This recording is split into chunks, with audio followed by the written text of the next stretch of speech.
Puji Tuhan, bulan ini kita berada di tema yang luar biasa, free from chain, bebas dari ikatan, bebas dari setiap belenggu. Mari kita semua bangkit berdiri dan kita akan sama-sama deklarasikan kabar baik. Mari kita bangkit berdiri dan kita akan deklarasikan kabar baik. 3, 2, 1. Inilah kabar baik. Saya diselamatkan oleh kasih karunia Allah, bukan oleh perbuatan saya. Saya dibenarkan, saya diubahkan, dan saya diberkati di dalam Dia. Sekarang saya tahu segala sesuatu yang terjadi dalam hidup saya untuk kebaikan, karena saya dipanggil sesuai dengan rencananya. Bersama kita hidup untuk kemuliaannya. People is our mission, connect with God, make disciple. Silakan duduk semuanya. Puji Tuhan, haleluya. Kita tahun ini berada di satu tema yang sungguh luar biasa, yaitu Alive in Character. Dari bulan Januari sampai bulan Agustus, pembahasan firman Tuhan semuanya berhubungan dengan karakter. Jadi kita boleh evaluasi diri kita sendiri, apakah dari bulan Januari sampai bulan Agustus ini, apakah kita sudah mengalami perubahan dalam hal karakter? Atau masih sama dari Januari sampai Agustus masih tetap sama? Tidak pernah berubah. Hanya kita yang tahu, yang kita bisa evaluasi diri kita sendiri. Ada amin? Tuhan sanggup ubahkan kehidupan saya dan saudara. Tuhan sanggup menyembuhkan kita. Tuhan sanggup mengubahkan cara berpikir kita. Tuhan sanggup mengubahkan seluruh aspek kehidupan kita. Amin? Tuhan juga sanggup untuk memulihkan hubungan kita dengan orang lain yang mengalami keretakan atau rusak. Tuhan sanggup, saudara-saudara. Tanggal 17 Agustus kita semua sudah merayakan akan kemerdekaan Republik Indonesia yang ke-78. Kita bersyukur bangsa kita sudah bebas dari penjajahan. Ada satu bangsa yang menjajah bangsa kita sangat lama, yaitu bangsa Belanda. 350 tahun, 3,5 abad menjajah bangsa kita. Sehingga banyak pengaruh-pengaruh peninggalan dari penjajahan Belanda, yaitu peninggalan bahasa, mata uang juga, pendidikan, alat industri, dan bangunan. Salah satu peninggalan bangsa Belanda adalah Kota Tua. Sisrut di Kota Tua kan dari Jakarta. Jadi tahu Kota Tua ini adalah peninggalan dari bangsa Belanda. Ada juga Benteng Amsterdam Maluku juga peninggalan dari bangsa Belanda. Dan Benteng Rotterdam Makassar, yang sudah pernah ke Makassar tahu ini adalah peninggalan dari bangsa Belanda. Bahasa juga ada ya, apotek, jadi apotek, ananas artinya nenas itu dari bahasa Belanda. Bisa semengken juga dari bahasa Belanda. Garpu ya. Jadi ada pengaruh-pengaruh dari penjajahan Belanda. Kita bersyukur kepada Tuhan. Pada tanggal 17 Agustus tahun 1945, bangsa Indonesia menyatakan kemerdekaannya. Bangsa kita bebas dari penjajahan. Bangsa kita sudah menyatakan kemerdekaan. Katakan kiri kanan, merdeka. Merdeka, angkat bendera. Haleluya. Puji Tuhan. Jadi tema bulan ini adalah free from chain. Minggu yang pertama kita telah belajar, pastor sudah membagikan 3 hal. Yang pertama adalah jangan tinggal di masa lalu. Yang kedua adalah kehidupan yang selalu bersungut-sungut. Yang ketiga adalah tidak taat. Hari ini kita akan sama-sama belajar ada 2 hal yang akan kita pelajari bersama-sama. Yang pertama adalah bebas dari belenggu masa lalu. Katakan kiri kanan, bebas dari belenggu masa lalu. Siapa yang enggak ada masa lalu di sini? Angkat tangan. Semua pasti punya masa lalu ya saudara-saudara. Saya juga punya masa lalu. Mari kita buka kebenaran firman Tuhan di dalam Yesaya 43 ayat 18 sampai 19. Boleh kita bangkit berdiri dan kita akan baca bersama-sama. Yesaya 43 ayat 18 sampai 19. 3, 2, 1. Firman-Nya, janganlah ingat-ingat hal-hal yang dahulu, dan janganlah perhatikan hal-hal yang dari zaman purbakala. Lihat, Aku hendak membuat sesuatu yang baru, yang sekarang sudah tumbuh. Belumkah kamu mengetahuinya? Ya, aku hendak membuat jalan di padang gurun dan sungai-sungai di padang belantara. Amin. Jadi kalau kita ingin bebas dari masa lalu, hal yang kita lakukan adalah jangan ingat-ingat hal yang dahulu. Katakan kiri kanan, jangan ingat hal yang dahulu. Masa lalu saya berproses, saudara-saudara. Saya sampai saat ini bisa berdiri semua, prosesnya panjang, mengalami suka dan duka.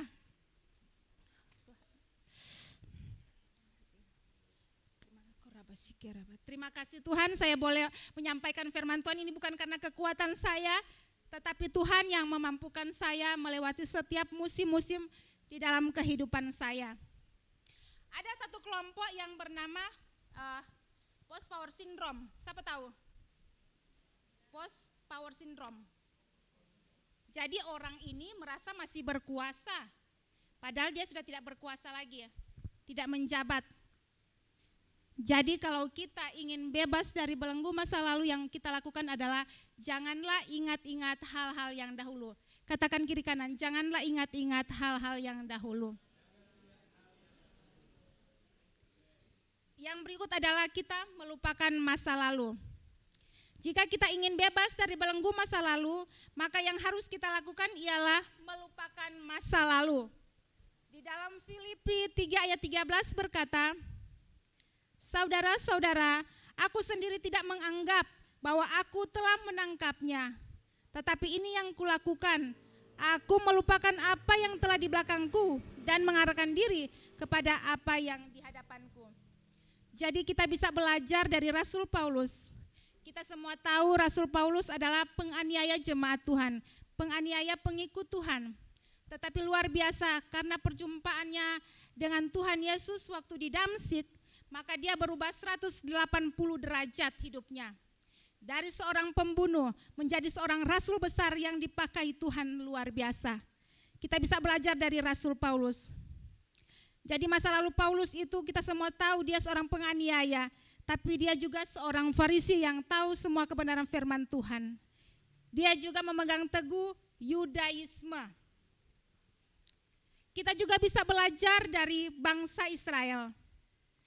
Mereka sudah keluar dari tanah Mesir, dari rumah perbudakan, tetapi pikiran mereka masih mengingat-ingat masa lalu. Mereka masih menoleh ke belakang, mengingat-ingat kenangan yang terjadi di masa lalu mereka, waktu mereka ada di Mesir. Sehingga membuat bangsa Israel ini bersungut-sungut kepada Tuhan. Bangsa Israel tidak mengucap syukur, mereka selalu dibawa ke masa lalu, pikiran mereka. Mari kita lihat apa yang dilakukan bangsa Israel.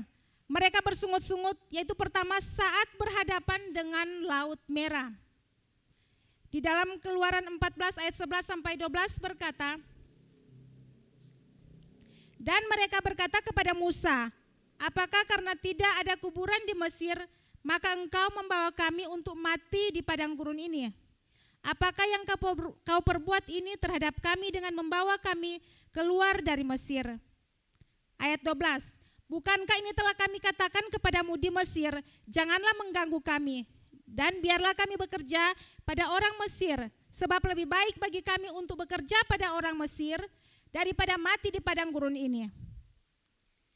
Firaun membawa 600 kereta terpilih, membawa tentara, membawa orang-orang Mesir.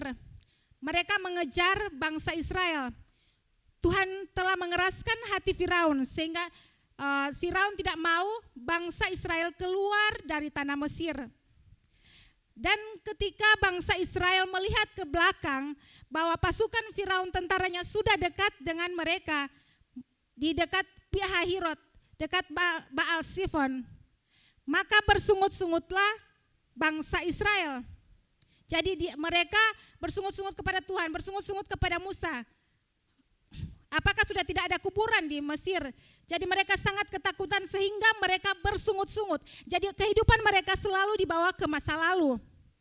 Yang berikut adalah saat kehausan di padang gurun. Bangsa Israel juga bersungut-sungut. 3 hari lamanya bangsa Israel berjalan di padang gurun Syur. tetapi tidak mendapatkan air. Siapa yang pernah rasa aus ini ya? Lebih baik aus atau lapar? Dua-dua, lapar atau haus?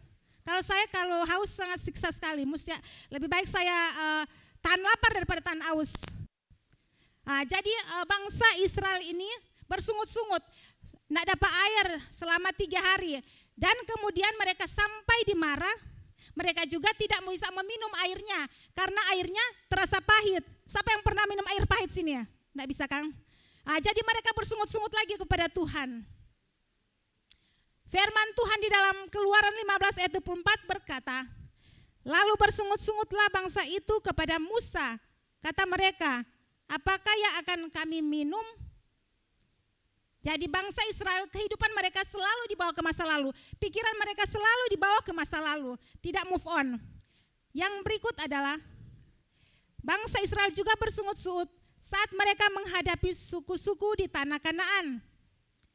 Di dalam Bilangan 14 ayat 26 sampai 27 berkata, bisa kita baca bersama-sama? Di dalam Bilangan 14 ayat 26 sampai 27.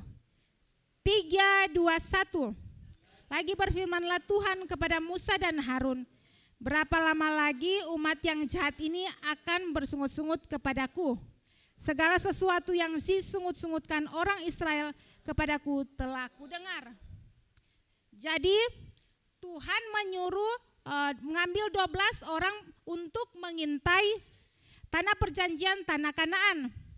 Dari antara 12 itu ada yang memberikan kabar yang baik, ada 2 orang, Yosua dan Kaleb. Yang lainnya menyampaikan kabar busuk. Jadi Tuhan bilang yang menyampaikan kabar busuk tidak akan masuk ke tanah perjanjian. Bahwa dikatakan dalam firman Tuhan, di dalam Bilangan 13 ayat 32 berkata, juga mereka menyampaikan kepada orang Israel kabar busuk tentang negeri yang diintai mereka. Dengan berkata, negeri yang telah kami lalui untuk diintai adalah suatu negeri yang memakan penduduknya. Dan semua orang yang kami lihat di sana adalah orang-orang yang tinggi-tinggi perawakannya. Mereka bersungut dan mereka menyampaikan kabar busuk kepada Musa. Ayat 13, juga kami lihat di sana orang-orang raksasa, orang enak yang berasal dari orang-orang raksasa, dan kami lihat diri kami seperti belalang, dan demikian juga mereka terhadap kami. Jadi ini yang dilakukan oleh bangsa Israel, mereka bersungut-sungut, disuruh mengintai tanah perjanjian, tanah Kanaan yang disampaikan kepada Musa kabar busuk. Jadi mereka mengatakan negeri itu negeri yang banyak raksasanya, bahkan bisa makan penduduknya.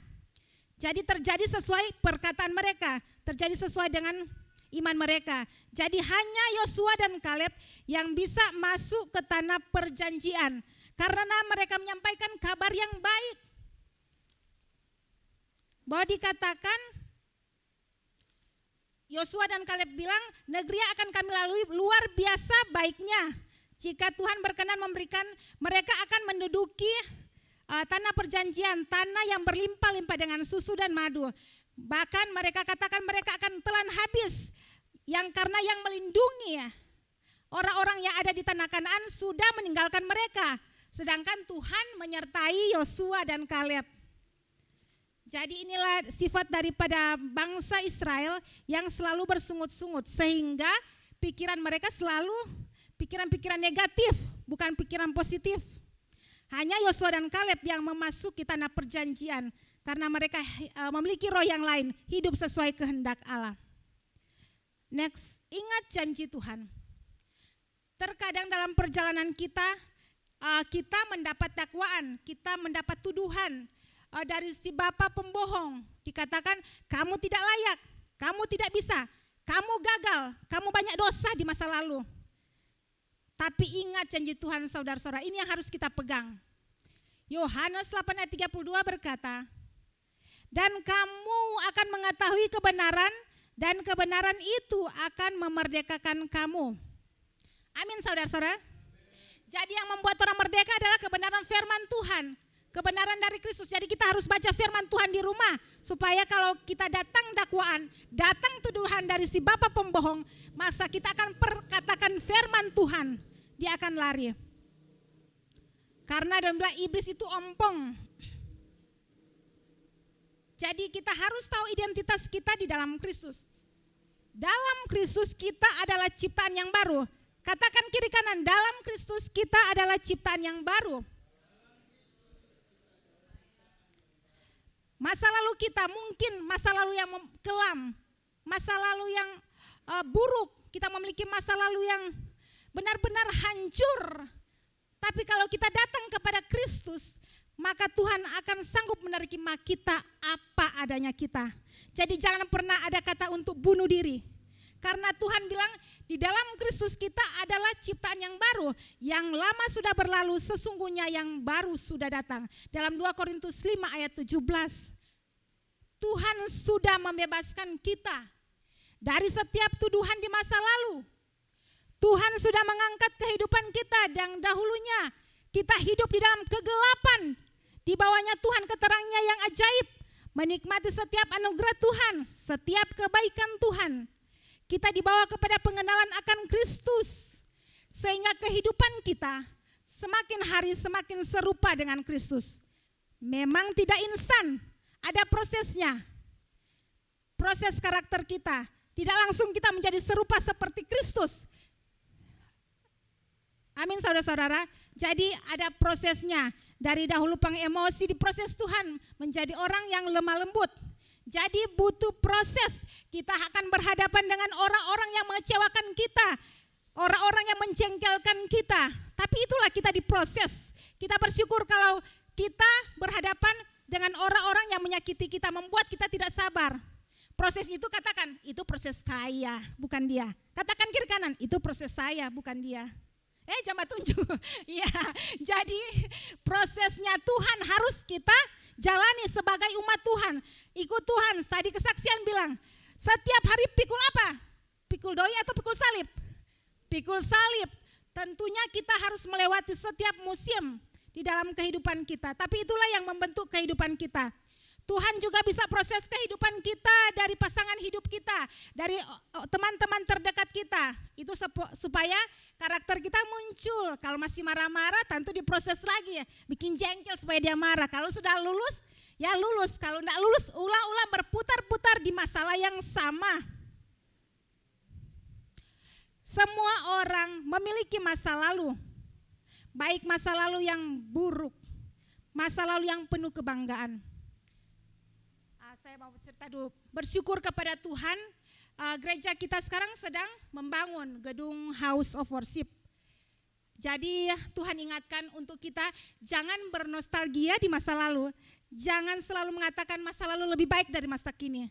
Hal-hal yang Tuhan kerjakan di masa lalu atas gereja ini, kita harus move on. Kita percaya hal-hal yang baru akan Tuhan dan sedang Tuhan kerjakan atas gereja ini. Amin. Karena gereja ini adalah milik kepunyaan Yesus Kristus. Amin. Kita perlu berdoa terus kepada Tuhan. Semoga pada bulan Desember gedung House of Worship akan ditabiskan untuk kemuliaan nama Tuhan. Amin saudara-saudara. Masih menikmati firman Tuhan, amin. Kalau kita masih menyimpan kebencian dalam hati kita masih menyimpan kemarahan di dalam hati kita, berarti kita itu masih hidup di masa lalu. Kita belum merdeka. Kalau di hati kita masih menyimpan kebencian dendam kepada orang-orang yang pernah bersalah pada kita. Jadi firman Tuhan hari ini mengingatkan kita untuk kita move on, jangan melihat ke belakang, lupakan masa lalu kita. Amin. Jangan pernah menyesali hal-hal yang sudah terjadi di masa lalu. Karena waktu sudah tidak bisa kita putar kembali. Kita tidak dapat mengubah masa lalu kita. Amin. Apa yang terjadi jika kita selalu membawa masa lalu kita? Kita semua pernah naik pesawat terbang tentunya kan. Sebelum naik pesawat terbang kita pasti akan check in. Check in artinya barang-barang bawaan kita akan ditimbang dulu. Koper-koper kita akan ditimbang. Jika bawaan kita melebihi standar penerbangan atau maskapai penerbangan, maka kita akan diarahkan ke counter pembayaran. Saya pernah alami ini saudara-saudara. Waktu saya mau pulang, waktu saya kerja di luar negeri dan pulang, saya overload. Waktu itu duit saya ada di bank, jadi tidak bisa bayar, jadi terpaksa barang-barang saya lainnya saya buang ke tempat sampah untuk supaya saya bisa terbang naik pesawat. Jadi ya kalau yang biasa naik pesawat ini kok sudah banyak kali naik pesawat, jadi tahu kalau misalnya bawa barang banyak pasti akan kena denda ya kok, kena bayaran. Aturan bagasi pesawat Garuda.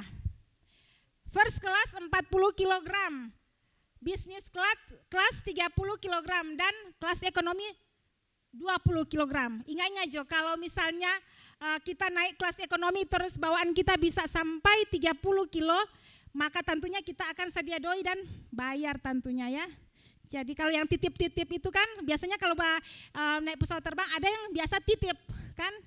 Ya kita ingat, jadi semua sudah pernah naik pesawat terbang tahu kalau overload, karena apa saudara-saudara? Sebuah pesawat itu tidak dapat terbang mengganggu, sebuah pesawat tidak akan membawa muatan terlalu banyak karena akan mengganggu terbangnya sebuah pesawat. Sama seperti kehidupan kita. Jika kita hidup dengan membawa banyak beban, banyak persoalan, banyak masalah, susah buat kita untuk berjalan. Saya panggil anak TYC datang di sini. Ini hanya ilustrasi saja. Saya minta Joy, siapa yang anak TYC sini ada? Bisa maju di depan, bisa laki-laki. Iya Joy bisa. Ada 3 orang saya mau minta satu. Cewek juga boleh? Cewek. Satu cewek. Satu. Siapa? Rangga. Rangga boleh. Sorry minum dulu benar. Coba mau minta tolong, ini cuma peragaan saja ya. Sorry saya minum dulu.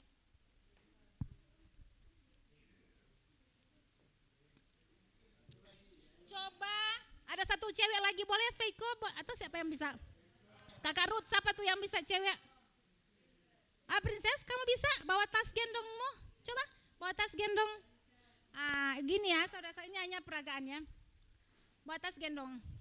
Sama-sama kalian akan jalan dari sini. Minta tolong Joy untuk dukung Rangga. Jangan sini. Maksudnya di sini kalian start dari sini. Ini hanya ilustrasi saja. Startnya dari sini. Minta tolong boleh. Mulai start. Start ya Princess kesan. Jadi stop. Jalannya kalian berdua itu jalan biasa, tapi sama-sama waktunya jalan sama-sama. Ayo Princess jangan pakai tas. Ilustrasi tas. Kalian sudah tahu apa ilustrasi ini? Coba. 1, 2, 3 jalan aja biasa. Jalan terus. Lenggang kangkung kamu kunci Princess. Lenggang kangkung biasa. Terus kamu. Mana lihat? Kita lihat. Kita lihat. Cepat Princess ya kamu ini pelan. Siapa kalian lihat? Ini hanya ilustrasi. Siapa yang lebih senang kalau jalan ada beban atau tidak ada beban? Coba lihat perbedaannya. Ini. Balik sudah, terima kasih banyak. Sudah, terima kasih. Tapi Princess jalannya kita beri kemuliaan bagi Tuhan. Terima kasih kakak-kakak TYC. Jadi itulah, ini hanya ilustrasi saja ya. Jadi kalau kita hidup dengan banyak muatan, yaitu muatan apa? Beban, masalah, persoalan, kepahitan, kebencian. Jadi kita akan terganggu kehidupan kita. Sedangkan orang yang tidak punya beban, ya jalannya santai kan, bebas dengan gendong tas lagi ya. Iya. Jadi itu hanya ilustrasi saja. Jadi mari kita serahkan beban-beban hidup kita kepada Kristus. Amin. Karena janji firman Tuhan bahwa Tuhan akan berikan kita kelegaan ketika kita menyerahkan semua beban-beban hidup kita kepada Tuhan. Amin. Semua kita di sini pasti ada persoalan, pasti ada beban. Tapi kita serahkan kepada Tuhan. Jadi jangan membawa-bawa masa lalu kita. Karena kalau kita masih simpang kepahitan sini bisa sakit penyakit. Karena kepahitan itu bisa membawa sakit penyakit, bahkan sakit penyakit yang bisa membawa kepada kematian. Saya melihat satu saudara saya dia karena dia memang sudah mengampuni orang yang menyakiti hatinya. Tetapi ternyata dia mengampuninya tidak 100%. Sehingga yang terjadi orang yang menyakiti dia hidupnya senang-senang, tapi dia sendiri karena menyimpan kebencian, dia tidak mengampuni 100%, dia kena penyakit. Dan penyakit kanker, saudara-saudara. Sampai dia pergi menghadap Tuhan. Jadi kita harus bebas dari masa lalu kita. Katakan bebas dari masa lalu. Next. Fokus pada tujuan. Katakan kiri kanan, fokus pada tujuan. Kehadiran kita di dunia ini adalah atas rencana daripada Tuhan. Jika kita sudah bebas dari belenggu masa lalu, bebas dari ikatan masa lalu, maka kita bisa fokus kepada panggilan Tuhan. Kita akan berlari-lari kepada tujuan untuk memperoleh hadiah, yaitu panggilan sorgawi. Kebenaran firman Tuhan di dalam Filipi 3 ayat 13 sampai 14. Kita boleh baca bersama-sama. Filipi 3 ayat 13 sampai 14. 3:21. Saudara-saudara, aku sendiri tidak menganggap bahwa aku telah menangkapnya. Tetapi ini yang kulakukan. Aku melupakan apa yang telah di belakangku dan mengarahkan diri kepada apa yang di hadapanku. Dan berlari-lari kepada tujuan untuk memperoleh hadiah, yaitu panggilan surgawi dari Allah dalam Kristus Yesus. Amin. Jadi yang pertama yang kita lakukan adalah melupakan apa yang ada di belakang. Kita sudah bahas di dalam poin pertama, jadi jangan pernah mengingat-ingat masa lalu, jangan menyesali hal-hal yang sudah terjadi di masa lalu. Tapi kita terus move on dan lihat ke depan, hal-hal yang baru akan Tuhan kerjakan dalam kehidupan kita. Apapun yang menjadi background masa lalu kita, sepahit apapun, pasti Tuhan sanggup ubahkan kehidupan kita dan memberikan kita masa depan yang penuh harapan. Next. Semua pasti tahu ini siapa ini? Yang biasa bauni televisi, pasti tahu. Ini adalah Oprah Winfrey. Dia adalah seorang selebriti dan pengusaha sukses Amerika Serikat. Dia satu kawan dengan Pastor Aaron. Dia adalah tokoh televisi yang sangat terkenal dengan salah satu acara bincang-bincangnya, People Are Talking, yang mengubahkan kehidupan banyak orang, memotivasi banyak orang, membuka wawasan banyak orang. Acaranya People Are Talking. Ada salah satu acara juga yang membuat Oprah Winfrey namanya melambung, namanya dikenal, adalah The Oprah Winfrey Show. Luar biasa. Dia dicatat memiliki kekayaan 2,7 miliar US dollar. Dia tercatat sebagai miliarder, salah satu wanita terkaya di dunia. Luar biasa. Jadi Oprah Winfrey juga adalah seorang produser film, penulis dan filantropis. Tapi kita bisa melihat di balik kesuksesan, di balik senyum manis daripada Oprah Winfrey, ternyata Oprah memiliki masa lalu yang sulit. Dia mengalami kekerasan, mengalami pelecehan seksual pada waktu dia masih kecil. Pelecehan seksual yang dilakukan oleh kerabat keluarganya sendiri. Oprah kemudian tumbuh menjadi pribadi yang rendah diri, tidak percaya diri. Dia merasa tertolak. Tetapi Oprah Winfrey setelah besar, dewasa, dia mau bangkit dari keterpurukannya. Masa kecilnya yang pahit tidak membuat seorang Oprah untuk terpuruk, untuk putus asa. Oprah memulai karirnya di usia yang ke-17 tahun. Dia menjadi pembawa acara di radio. Kemudian Oprah pindah ke televisi dan menjadi pembawa acara di televisi. Dan salah satu acara yang membuat nama Oprah terkenal adalah acara The Oprah Winfrey Show. Jadi masa lalu Oprah begitu sulit, mengalami kekerasan, mengalami pelecehan seksual. Tetapi masa depan Oprah itu tidak seperti itu. Oprah terus bangkit dan bangkit. Jadi kalau masa lalu kita, masa lalu yang buruk, masa lalu yang kelam, kita itu masa lalu kita. Tetapi masa depan itu berupa kertas kosong yang perlu diisi. Kertas kosong ini, Torang perlu isi dengan cerita-cerita manis, cerita-cerita indah. Coretan-coretan di masa lalu sudah berlalu, jangan ingat-ingat terus. Ya, masa depan ini seperti kertas kosong. Torang perlu isi ini masa depan dengan cerita-cerita yang berkenan di hadapan Tuhan. Amin. Next. Roy Bennett berkata, begitu kamu menyadari bahwa kamu pantas mendapatkan masa depan yang cerah, melepaskan masa lalu yang kelam adalah pilihan yang terbaik yang pernah kamu buat. Amin. Siapa yang mau membuat pilihan masa depan pasti cerah, meninggalkan masa lalu yang kelam? Amin. Karena masa lalu tidak bisa kita ubah. Sekelam apapun masa lalu kita memang orang tidak bisa ubah. Tetapi bersama Tuhan kita bisa mengubah masa depan kita. Katakan, kita tidak bisa mengubah masa lalu. Katakan kiri kanan. Tetapi bersama Tuhan kita bisa mengubah masa depan.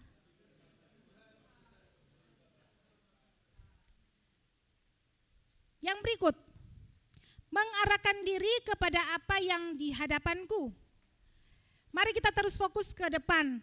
Kita miliki tujuan hidup yang jelas. Karena kita lahir ke dunia ini semua Tuhan punya tujuan. Tuhan punya rancangan bagi kita. Berbeda-beda. Tidak semua daripada kita menjadi seorang pengusaha. Tidak semua daripada kita menjadi seorang ASN. Tidak semua dari kita menjadi seorang worship leader, menjadi pendeta. Karena setiap kita punya panggilan masing-masing. Punya panggilan yang berbeda-beda. Amin. Kita harus tetapkan tujuan yang sesuai dengan kehendak Allah. Kita harus punya visi yang jelas di dalam kehidupan ini. Kalau kita di dalam pelayanan, Tuhan kenapa Tuhan taruh saya di bagian musik? Kita harus punya visi yang jelas ya. Supaya kita bisa memaksimalkan setiap potensi yang sudah Tuhan taruh dalam hidup kita. Kita mengerjakan yang terbaik untuk Tuhan. Kita memusatkan perhatian kita untuk mencapainya. Next. Yang berikut adalah berlari kepada tujuan untuk memperoleh hadiah, yaitu panggilan surgawi dari Allah dalam Kristus Yesus. Katakan kiri kanan, berlari kepada tujuan untuk memperoleh hadiah, yaitu panggilan surgawi dari Allah dalam Kristus Yesus. Amin. Jadi visi adalah roda penggerak kehidupan setiap kita untuk mencapai suatu tujuan. Gereja kita benar-benar jelas saudara-saudara, kita ada 10 visi. Siapa yang bisa tahu visi yang pertama apa? Siapa yang hafal 10 visi? Coba pastor. Coba pastor sebutkan 10 visi ya. Pertama, covenant. What? Yes, berikut Pastor Aaron. Yang ke-6 sampai 10. Coba bikin semangat jemaat dulu. Jadi gereja kita jelas-jelas ada visinya. Kita ada di gereja ini ada tujuan jelas, amin. Jadi kita akan bertumbuh di gereja ini. Kita harus bangga jadi member AFJF, amin. Yes, bangga dengan gereja lokal. Tempat kita bertumbuh, tempat kita diproses, yes, amin. Kita semua sini harus merasakan kita satu keluarga, amin. Jangan ada perbedaan, jangan membandingkan satu dengan lain. Kita semua satu keluarga. Katakan kita keluarga di dalam Kristus, ya. Yeah. Kalau masih baku gosok, ya itu kan keluarga ya bisa supaya proses satu dengan lain supaya lebih mulus, amin. Mau diproses, tapi terus bertumbuh di dalam Tuhan, amin. Bangsa Jepang, next. Bangsa Jepang hancur total. Tahun 1950 mereka hancur total akibat bom Hiroshima dan Nagasaki. Sehingga harga diri mereka sebagai bangsa jatuh. Karena kaisar yang dianggap sebagai keturunan dewa matahari tidak bisa menghindarkan negaranya dari bom atom. Siapa yang tahu sejarah? Peristiwa Hiroshima dan Nagasaki, hancur total ya. Sebagai bangsa mereka bangkit. pada tahun 1950 mereka buat rencana dan mereka berkata, 10 tahun lagi Jepang akan menjadi penghasil tekstil terbesar di dunia. Dan itu terjadi saudara-saudara. Mereka fokus untuk mencapai tujuan mereka. Mereka harus bangkit dari kehancuran daripada ekonomi mereka. Pada tahun 1960 Jepang buat rencana lagi. Mereka berkata bahwa 10 tahun lagi Jepang akan menjadi pengolah besi terbesar di dunia. Dan itu terjadi saudara-saudara. Mereka fokus untuk mencapai tujuan mereka. Pada tahun 1970 mereka kembali buat rencana. Mereka berkata bahwa 10 tahun lagi Jepang akan menjadi penghasil elektronik terbesar di dunia. Ini semua terjadi saudara-saudara. Kita sudah menikmati merek-merek dari bangsa Jepang. Ada Sony, Hitachi, ya, merek-merek mobil juga Honda, ya. Siapa yang sejak koleksi mobil dari Jepang pasti tahu merek-merek dari Jepang. Karena apa? Jepang itu bangkit dari keterpurukan mereka. Mereka fokus untuk mencapai tujuan mereka. Mereka bangkit dari kehancuran total ekonomi mereka. Seperti juga itu kehidupan kita. Kalau kita tidak punya tujuan yang jelas dalam hidup ini, maka kita akan berputar-putar, tidak punya tujuan, kita akan berputar-putar, kita frustasi, hidup bosan, tidak bersemangat. Mari kita mau semua ada tujuan hidup, amin. Orang yang memiliki tujuan hidup, dia akan mengarahkan, memberikan waktu yang prioritas waktu yang terbaik, memberikan waktu, tenaga, kemampuan, sumber daya untuk mencapai tujuannya. Ya. Jadi orang yang punya tujuan hidup itu pasti bersemangat. Amin. Yaitu memperoleh hadiah. Jadi masa lalu kita yang kalau kita masih memiliki masa lalu yang memenjara sampai saat ini, ingatlah satu yang membebaskan kita, Yesus Kristus. Amin. Paulus itu menyadari panggilan hidupnya karena dia sudah berjumpa dengan Kristus secara pribadi. Setiap kita pasti mau berjumpa dengan Kristus secara pribadi. Percuma kalau kita datang ke tempat ini menyanyi tapi kita tidak punya tujuan untuk berjumpa dengan Tuhan. Kita tidak mau mengalami lawatan Tuhan. Kalau itu berarti kita datang ke gereja cuma hanya rutinitas belaka, rutinitas sebagai orang Kristen. Yang penting kita masuk gereja, pastor, pak pendeta, kita tidak masuk gereja. Kalau kita tidak punya tujuan yang jelas, maka kita akan mengalami kebosanan. Jadi kita harus punya tujuan. Kita terus berjuang, tetap setia pada panggilan Tuhan. Setia pada apa yang Tuhan percayakan pada kita. Setia melayani pekerjaan Tuhan. Kalau kita setia, janji Tuhan bahwa kita akan menerima mahkota kehidupan. Katakan menerima mahkota kehidupan. Jadi kita harus setia pada panggilan kita. Apapun yang menjadi panggilan kita, panggilan hidup kita, kita harus setia. Karena janji firman Tuhan, kita akan menerima mahkota kehidupan. Yakobus 1 ayat 12 berkata, berbahagialah orang yang bertahan dalam pencobaan. Sebab apabila ia sudah tahan uji, ia akan menerima mahkota kehidupan yang dijanjikan Allah kepada barang siapa yang mengasihi dia. Jadi ikut Tuhan itu bukan seperti karpet merah, di atas karpet merah terus. Ikut Tuhan itu bukan seperti di jalan tol mulus terus. Tetapi terkadang kita baku dapat yang kerikil, di jalan kita akan ketemu kerikil, jalan-jalan berlubang. Jadi ikut Tuhan itu tidak mulus-mulus. Kita mengalami sebuah proses. Apakah kita akan bertahan? Apakah kita akan tetap setia kepada Tuhan? Dalam pelayanan juga kita mengalami yang namanya proses. Bisa diproses dengan serahkan teman pelayanan kita. Karakter kita diproses. Tapi Tuhan berkata bahwa kita harus setia supaya kita akan menerima mahkota kehidupan. Amin. Wahyu 2 ayat 10b berkata, hendaklah engkau setia sampai mati dan aku akan mengaruniakan kepadamu mahkota kehidupan. Jadi kita jangan sia-siakan setiap apa yang Tuhan percayakan pada kita, panggilan Tuhan, apapun itu. Kalau kita setia mengerjakan, kita akan menerima mahkota kehidupan. Yang terakhir di dalam 1 Petrus 5 ayat 4 berkata, maka kamu apabila Gembala Agung datang, kamu akan menerima mahkota kemuliaan yang tidak dapat layu. Amin. Bukan hanya mahkota kehidupan, tetapi mahkota kemuliaan yang akan Tuhan berikan kepada kita. Amin. Kalau kita setia sampai akhir, maka kita akan berjumpa dengan Tuhan face to face. Amin. Di sorga. Inilah kebenaran firman Tuhan yang bisa saya bagikan buat jemaat Tuhan pada hari ini. Yaitu yang pertama, kita bebas dari belenggu masa lalu. Dan yang kedua adalah kita terus fokus kepada tujuan. Amin, mari kita bangkit berdiri dan kita angkat pujian ini dengan tutup mata dan kita hanya fokus kepada Tuhan.